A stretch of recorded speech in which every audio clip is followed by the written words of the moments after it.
Hello friends, പുതിയ വീഡിയോയിലേക്ക് എല്ലാവർക്കും സ്വാഗതം. ഇന്നൊരു കുക്കിംഗ് വീഡിയോ ആണ് ഷെയർ ചെയ്യുന്നത്.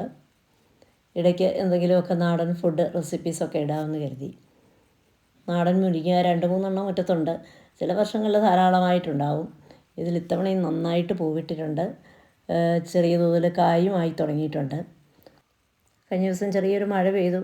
അപ്പോൾ അതുകൊണ്ട് കുറേ ഈ മുരിങ്ങ പൂക്കളൊക്കെ കൊഴിഞ്ഞു പോയി.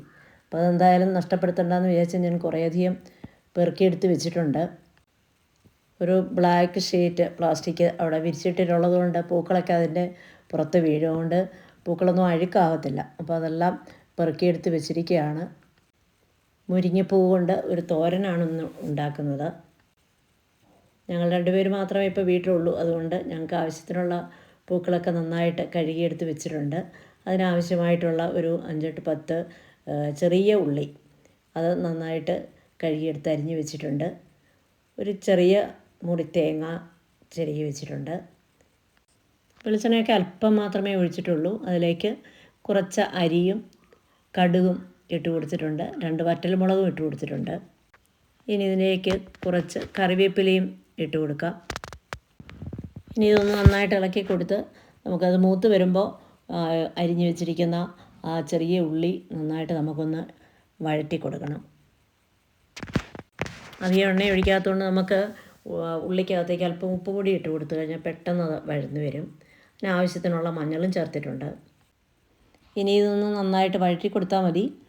നന്നായിട്ട് ചുവന്ന് വരുമ്പോൾ നമുക്കിനി മുരിങ്ങപ്പൂ ഇട്ട് കൊടുത്താൽ മതി. മുരിങ്ങപ്പൂവിനൊന്നും ഒട്ടും തന്നെ വെള്ളം വേണ്ടതല്ല, പെട്ടെന്ന് വെന്ത് കിട്ടുന്നതാണ്. അപ്പോൾ ഇത് നന്നായിട്ട് വഴറ്റി എടുത്തു കഴിഞ്ഞാൽ അതിലേക്ക് മുരിങ്ങപ്പൂ ഇട്ട് ഇളക്കിയാൽ മതി. ഒരു ചെറിയ ആവി വന്നാൽ തന്നെ പെട്ടെന്ന് വെന്ത് കിട്ടും. കുറച്ചുപ്പ് മാത്രമേ ആദ്യം ചേർത്തിട്ടുള്ളായിരുന്നു. പോരാൻ തോന്നിയുകൊണ്ട് അല്പം കൂടി ഇട്ടു. ചെറിയ 2 പച്ചമുളകും അതുപോലെ 2-3 അല്ലി വെളുത്തുള്ളിയും ഇതിലിട്ട് കൊടുത്തിട്ടുണ്ട്. വെളുത്തുള്ളി ഇഷ്ടമില്ലാത്തവർ അത് വേണമെങ്കിൽ നമുക്ക് സ്കിപ്പ് ചെയ്യാവുന്നതാണ്. ഇനി ഇതിലേക്ക് അല്പം മുളക് പൊടിയും കൂടെ ചേർത്ത് കൊടുക്കാം. മുളകിൻ്റെ നിറം കൂടിയാകുമ്പോൾ കാണാനും ഒരു നല്ല ഭംഗിയാണ്, രുചിയുമുണ്ട്. തീരെ എണ്ണ കുറച്ചാണ് ഞാൻ പാകം ചെയ്യുന്നത്. കടുകൊന്ന് പൊട്ടാനുള്ള എണ്ണ മാത്രമേ ഒഴിച്ചു കൊടുത്തിട്ടുള്ളൂ. വൈറ്റമിൻ എയും സിയും അതുപോലെ പൊട്ടാസ്യം, കാൽസ്യം, ആൻറ്റി ഓക്സിഡൻറ്റുകൾ ഒക്കെ കൊണ്ട് സമ്പുഷ്ടമായ ഒന്നാണ് ഈ മുരിങ്ങപ്പൂ എന്ന് പറയുന്നത്. ഇത് ഉയർന്ന രക്തസമ്മർദ്ദം കുറയ്ക്കാനും അതുപോലെ ഹൃദയാരോഗ്യം സംരക്ഷിക്കാനും പ്രതിരോധ ശേഷി കൂട്ടാനും ഒക്കെ വളരെ ഉത്തമമായ ഒന്നാണ്. മുരിങ്ങയുടെ പൂവ് മാത്രമല്ല, ഇലയും കായും എല്ലാം ഭക്ഷണയോഗ്യമാണ്. അഴുക്കൊന്നും പിടിച്ചിട്ടുള്ള മുരിങ്ങപ്പൂ അല്ലായിരുന്നു. എന്നാൽ പോലും ഞാൻ 2-3 തവണ കഴുകി അത് വെള്ളം തോരാനായിട്ട് വെച്ചിരുന്നതാണ്. അത് ഇട്ട് കൊടുത്ത് ഇനി നമുക്കത് നന്നായിട്ടൊന്ന് ഇളക്കി കൊടുക്കണം. വെള്ളമൊന്നും പ്രത്യേകിച്ച് നമ്മൾ ചേർക്കേണ്ട ആവശ്യം തന്നെയില്ല. അതിലാവശ്യത്തിന് വെള്ളമുണ്ട്. നിറം പോരാൻ തോന്നുന്നു, അതുകൊണ്ട് അല്പം കൂടി മഞ്ഞൾപ്പൊടി ഇട്ട് കൊടുക്കണം. സാധാരണ മുരിങ്ങയിലേക്കകത്ത് നമ്മൾ മഞ്ഞൾപ്പൊടി ഇടാറില്ല. മഞ്ഞൾപ്പൊടി ഇടുമ്പോൾ അല്പം കയ്പ്പ് കൂടുതലായിട്ട് തോന്നും. മുരിങ്ങപ്പൂവിന് മഞ്ഞൾപ്പൊടി ഇടും, കയ്പ്പൊട്ടും തോന്നുകയുമില്ല. അപ്പോൾ ചിരകി വെച്ചിരിക്കുന്ന തേങ്ങയും കൂടെ ഇട്ട് കൊടുത്തു. ഇനി ഇത് നമുക്ക് നന്നായിട്ട് ഇളക്കി ചേർത്ത് കൊടുക്കാം. മുരിങ്ങപ്പൂവും ചെറിയ ഉള്ളിയും ചേർത്ത് വയ്ക്കുന്ന പോലെ തന്നെ മുരിങ്ങപ്പൂവിൻ്റെ കൂടെ നല്ലൊരു കോമ്പിനേഷനാണ് മുട്ട ചേർത്ത് തോരനുണ്ടാക്കുന്നത്. അത് നല്ല രുചിയാണ്, കൂടുതൽ ഹെൽത്തിയുമാണ്. പക്ഷേ എനിക്കിങ്ങനെ മുരിങ്ങപ്പൂവിൻ്റെ ടേസ്റ്റ് കൂടുതൽ ഇഷ്ടമുള്ളതുകൊണ്ട് ഞാൻ കൂടുതലും ഇങ്ങനെയാണ് ഉള്ളി ചേർത്താണ് വയ്ക്കാറുള്ളത്. അത് ചെറിയ ഉള്ളി തന്നെ വേണമെന്ന് നിർബന്ധമില്ല. നമുക്ക് വലിയ ഉള്ളി സവാള ചേർത്തും വേണം നമുക്ക് ഉണ്ടാക്കാവുന്നതാണ്. ഇനി നമുക്കിതൊന്ന് അടച്ച് വെച്ച് കൊടുക്കാം. 2-3 മിനിറ്റ് കൊണ്ട് തന്നെ വെന്ത് കിട്ടും. ഇടയ്ക്കൊന്ന് തുറന്ന് ഇളക്കിയൊക്കെ കൊടുത്ത് ഉപ്പൊക്കെ ഉണ്ടോയെന്ന് നോക്കി വേണമെങ്കിൽ ചേർക്കാം.